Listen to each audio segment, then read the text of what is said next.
everyone, welcome to my channel. My name is CLAREUCHERIKE, Pharm Clare family. You're welcome. Good day. Hope you're having a good day. So today I'll be talking about a condition that affects men: benign prostatic hyperplasia or prostate enlargement. If you have a father, I have one. If you have a husband, I have one. If you have a brother, I have one. Cousins, male cousins, nephews, please share this video with them because they'll definitely get old someday and they may come down with this condition. So let them be prepared. It's better to be prepared than taken unawares. The pharmacist today will be telling you about enlarged prostate. It's non-malignant in that it's not cancerous. Funnily, the prostate is located around the urethra, under the bladder, and in front of the rectum. Now, the prostate is a walnut-shaped organ, a male reproductive, or is part of a male reproductive organ. It helps to produce fluid for the semen. But when cells within the prostate begin to act abnormal, they begin to cause enlargement, forming nodules, they cause enlargement, and these enlargements can lead to very annoying symptoms. You can imagine a man will go to pee and then he would have to wait. There's this hesitancy, he has to wait.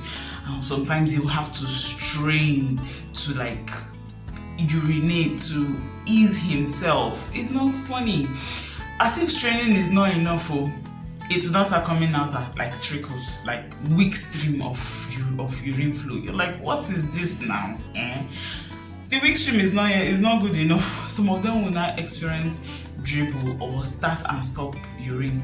To urinate more, it will stop, then they'll have to go again. So you don't want your men wondering, what is happening to me? Why am I not urinating normally? Share this video with them so that they will know why.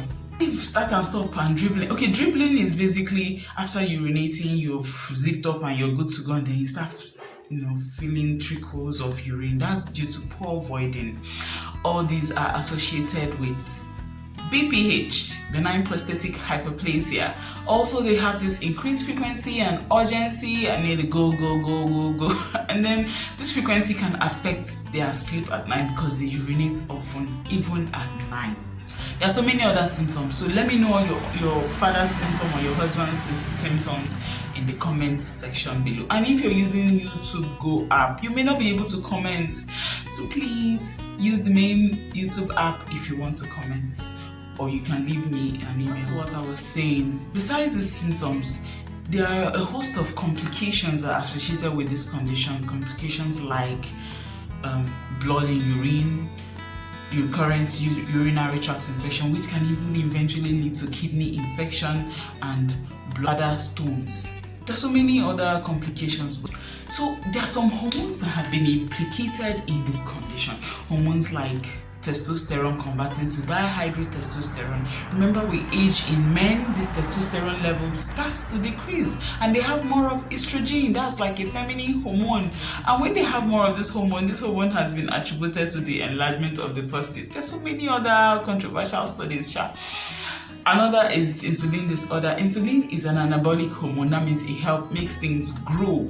And so when one has insulin disorder or insulin resistance, they may experience the enlargement of the prostate. So, as if this is not good enough, there are some factors that can also predispose one to coming down with this condition. If it runs in the family, those are the factors. Factors number one, if it runs in the family, advanced age, men over the age of 60, 1 in 2 men will come down with benign prostatic hyperplasia. So from the age of 50, it's advisable to start looking out for it. Go for PSA test.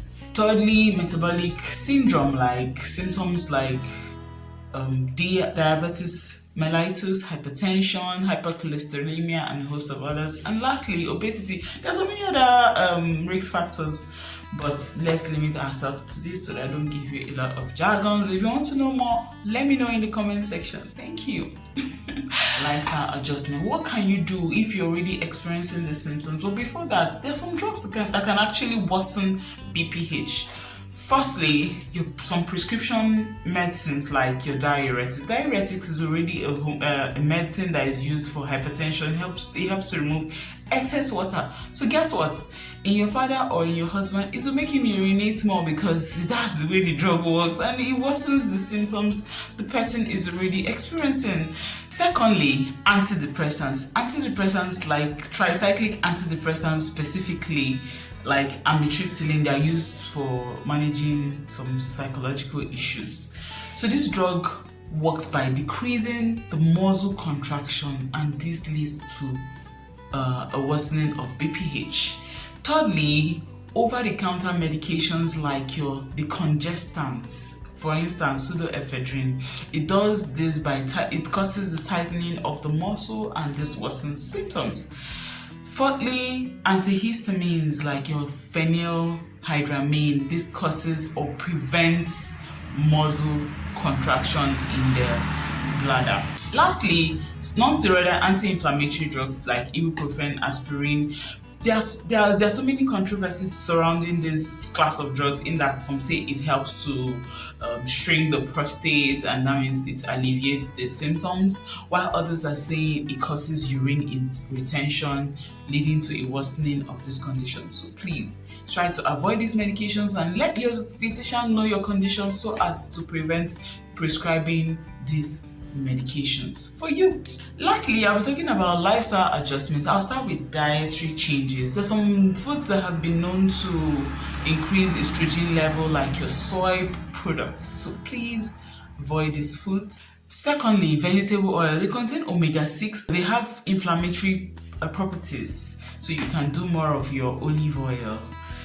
Thirdly, sugar. Sugar has anti-inflammatory products. If you don't know what sugar does to your body, please check out my video on the dangers of sugar. You know I care about you, so please check that out. Kemalo, so that you will know.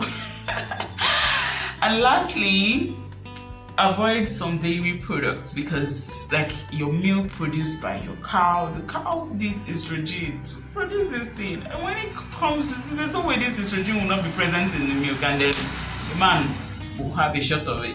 Before you know it, they will want to pee after these dairy products, so please avoid them. There are other good sources of milk. You have your almond milk, you have your oat milk, and others. So that's that for dietary changes. Secondly, exercise. Thirdly, avoid alcohol and caffeine. All these can be irritants. Fourthly, avoid drinking water few minutes to bedtime. Fifthly, double void. What is double void? When you go to pee, you wait. After urinating, you wait a little and then you try to urinate again. This is very helpful in men. Sixthly, avoid stress. Stress management and relaxation methods can be very helpful in these men. And lastly, when you want to pee, don't wait. Go when you get the urge. Go and urinate, and once you start experiencing the symptoms, see your physician so that you don't start experiencing the complications that come with them.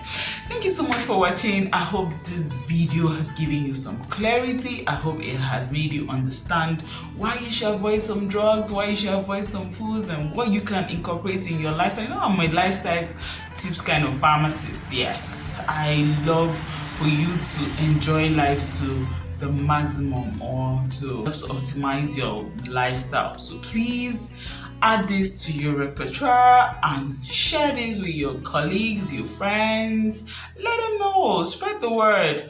Yes, most importantly, that is what are you waiting for? My sister, my brother, click on that subscribe button, that red button down there. Yes, press it, give it a thumbs up. Give it a thumbs up, and most importantly, put on your notification bell. I noticed that some of my subscribers don't watch my videos. Like, they subscribe and forget to put on the notification bell. If you don't put on the notification bell, you won't even know when I post these videos. I post them Tuesdays and Thursdays. So instead of coming back to check, just put on the notification bell. It will tell you that, oh, she has a sweet video. And please expect a video on the medications used in the management of this condition, where I'll talk about contraindication, side effects. Is going to be packed, so please watch out for that. Until next time, stay healthy, stay happy, and stay informed. I love you. Yes, I do. Thank you. Bye.